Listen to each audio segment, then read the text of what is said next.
안녕하세요. 저는 루크플러스입니다. 코트 이야기가 나오면 꼭 싸움이 납니다. 나는 이 브랜드가 더 좋아. 이 가격이면 이거 사지. 그런데 이 싸움이 끝이 안 나는 이유는 간단합니다. 바로 기준이 없기 때문이죠. 캐시미어는 몇 퍼센트지 세일하면 얼마에 구입을 하게 됐는지 이런 이야기만으로는 코트를 절대 설명할 수가 없습니다. 그래서 오늘 소개해드릴 코트 계급도 이거를 어떤 기준으로 선정을 하게 됐냐면 딱 4가지 기준으로 선정을 하게 됐는데, 일단 첫 번째로는 원단입니다. 다른 어떠한 제품들보다 원단이 코트는 진짜 중요한데, 여기서 말하는 원단은 캐시미어 그냥 100% 제품인지, 이게 중요한 게 아니라 어디서 나온 캐시미어인지 어떤 등급인지, 같은 캐시미어라도 섬유 굵기라든지 길이, 채취 방식에 따라 촉감, 광택, 수명은 완전히 달라지게 된다는 거. 그리고 두 번째 기준은 구조와 패턴. 좋은 코트는 가만히 서 있을 때가 아니라 걸어 다닐 때 어깨가 어떻게 움직이는지, 카라가 목에 붙었는지, 버튼을 잠갔을 때 주름이 생기는지. 그리고 세 번째로는 이 브랜드가 코트가 주력 상품인지 아니면 다른 어떤 브랜드는 코트가 부업이기도 하고,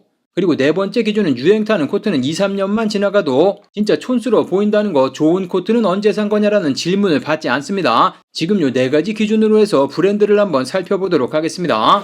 그러면 첫 번째로 소개시켜드릴 브랜드들은 현실적인 코트로의 입문이라고도 할 수 있는 제품들입니다. 먼저 클럽 모나코를 선정했는데, 클럽 모나코 코트는 튀지 않습니다. 어깨, 라벨, 길이 전부 평균값을 잘 지킨다는 거. 그래서 이 브랜드 제품 같은 경우는 회사에 입고 가도 어색하지 않고 주말에 입고 나가도 어색하지 않다는 거. 솔직히 원단은 대부분의 제품이 혼방 원단으로 만든 제품, 캐시미어가 들어간다고 하더라도 굉장히 소량으로 들어가져 있고, 질감이나 원단으로 감동을 주는 그런 브랜드는 아니라는 거. 그 대신에 실루엣으로 사고를 안 치는 그런 브랜드이기도 합니다. 두 번째로 찾은 브랜드는 묶어서 코스, 아르켓. 두 개 브랜드는 가장 낮은 단계에 넣어놓긴 했지만 세일 나오거나 했을 때 굉장히 인기가 많은 브랜드. 이 두 브랜드는 굉장히 정직합니다. 원단으로 허세 부리지 않는다는 거. 그 대신에 구조와 비율로 설득합니다. 그래서 처음 입었을 때는 감탄은 없지만 몇 년 지나도 후회가 없는 그런 제품. 여기까지 소개시켜드릴 코트가 현실적인 코트, 잘 만든 코트다. 하지만 비싼 코트는 아니다. 원래는 섹션 두 번째로 넘어가야 되는데 1.5군을 모았습니다. 왜냐면은 코트가 그 브랜드의 진짜 주력 상품은 아니지만 가격은 어느 정도 있기 때문에 1군에 넣어놓긴 조금 약간 애매한. 띠어리를 사랑하는 사람들의 이유는 굉장히 간단합니다. 바로 실패를 하지 않기 때문이죠. 띠어리 코트는 보통 정장 위에 입기 좋게 만들어집니다. 어깨가 얌전하고 버튼을 잠갔을 때 안정적입니다. 하지만 원단으로 감동을 주는 그런 브랜드는 아니라는 거. 그 다음 브랜드는 빈스. 빈스 제품 같은 경우는 입으면 약간 사람이 차분해 보인다. 좀 고가의 제품 같은 경우는 원단도 굉장히 좋은 걸 사용하고, 아무튼 빈스 같은 경우는 느낌이 진짜 좋아서 구입하시는 분들은 굉장히 꾸준히 찾는 그런 브랜드라는 거. 그 다음은 섹션 2로 바로 넘어가는데, 여기서부터는 진짜 다른 애가 나오는 그런 브랜드. 먼저 질샌더입니다. 질샌더 코트를 보면 항상 같은 말을 합니다. 별거 없어 보이는데 왜 이렇게 좋아 보이지? 질샌더는 로고도 없고 장식도 따로 없습니다. 그래도 딱 보면 좋은 코트를 입었구나가 여기서부터 바로 나온다는 거. 그 다음은 아크네 스튜디오. 아크네는 컨템포러리 명품의 기준이라는 거. 트렌디하지만 가볍지 않고 미니멀하지만 심심하지 않습니다. 그래서 조금 고가라고 할 수 있는 이 코트를 첫 번째 코트로 구입하시는 분들이 많다는 거. 그 다음은 아워레가시 새 옷인데 새 옷 같지 않습니다. 빈티지를 재해석한 코트들이 많아서 입으면 입을수록 잘 어울린다는 거.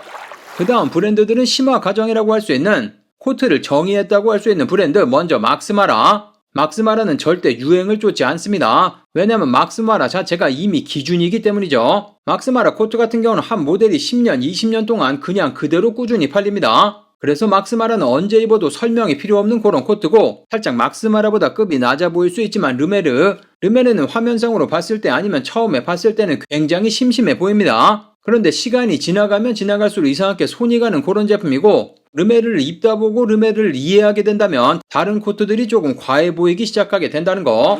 그리고 코트하면 이 제품을 빼놓을 수가 없어가지고 버버리 제품. 솔직히 버버리 제품 같은 경우는 울이라든지 캐시미어 코트로 싸우면 안 되는 브랜드긴 한데, 일단 트렌치 코트 하면 빼놓을 수가 없는 그런 브랜드에서 지금 소개시켜드리고 있는 코트와는 살짝 결이 다르기는 하지만 트렌트가 장르인 브랜드 버버리를 한번 넣어봤고, 그 다음 소개시켜드릴 섹션의 코트 같은 경우는 요거는 요 코트를 입었을 때 코트가 좋아 보인다가 아니라 사람 자체가 달라 보인다. 일단 첫 번째로 소개시켜드릴 브랜드는 탐포드. 코트를 입는 순간 체형이 재편집된다. 요런 말이 있을 정도로 탐포드 제품은 사람의 인상을 완전히 바꿔주는 그런 코트라는 거. 일단 탐포드 코트를 입게 되면 어깨가 더 넓어 보이고 허리는 더 잘록해 보이고 키가 커 보이고, 이거는 단순한 원단 때문이 아니고 패턴과 구조 때문인데, 어깨 패드를 숨기지 않고 라벨을 의도적으로 크게 쓰고 허리 라인을 과감하게 잡습니다. 그래서 또 싫어하시는 분들도 있는데 탐포드 코트는 조금 부담스럽다. 요거는 단점이 아니라 의도된 디자인. 요 브랜드 고객은 애초에 정해져 있는데 어느 정도 사회적 위치가 있는 사람,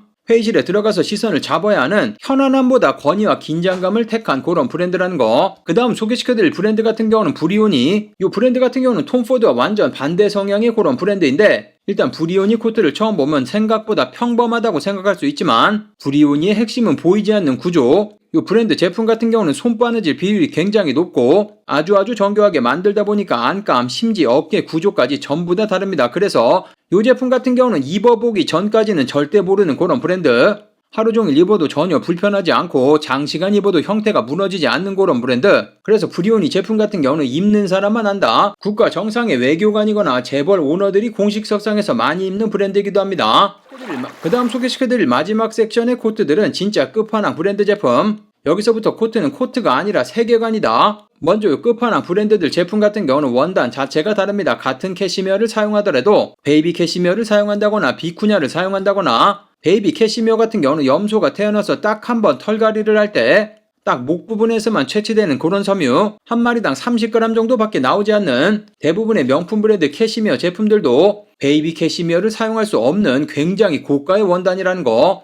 그럼 비쿠냐 같은 경우, 비쿠냐는 야생동물인데 2년에서 3년 한 번씩만 채취하는 국가 관리 대상이라는 거. 일단 캐시미어고 뭐고 입어보면 다른 코트가 다 거칠게 느껴지는 그런 원단. 일단 소개시켜드릴 브랜드들은 이 원단을 사용한다는 거. 먼저 첫 번째로 소개시켜드릴 브랜드는 에르메스. 에르메스 코트를 보면 처음 반응은 전부 대부분 비슷한데 요 가격치고는 담백한데 생각보다 화려하지 않은데 이런 생각이 들 수 있지만, 에르메스 같은 경우는 원래 화려함을 목표로 한 브랜드가 아닙니다. 그리고 에르메스 같은 경우는 아울렛도 시즌 오프도 세일도 이런 것도 없죠. 그래서 에르메스 옷을 구입한다는 건 이 옷이 지금도 또는 나중에도 반드시 이 가격일 것. 일단 에르메스 브랜드 자체가 항상 끝판왕에 들어가는 그런 브랜드 이미지로만 봐도 끝판왕에 집어넣을 수밖에 없는 그런 코트라는 거. 그 다음 소개시켜드릴 브랜드는 로로피아나. 로로피아나 자체가 원래 코트 브랜드라고 하기보다는 원래 원단 회사입니다. 그러니까 만약에 이번 시즌 최고의 캐시미어를 달라고 했을 때 그 원단의 상당수는 로로피아나에서 나오게 된다는 거. 그리고 로로피아나 코트는 로고가 따로 있지 않습니다.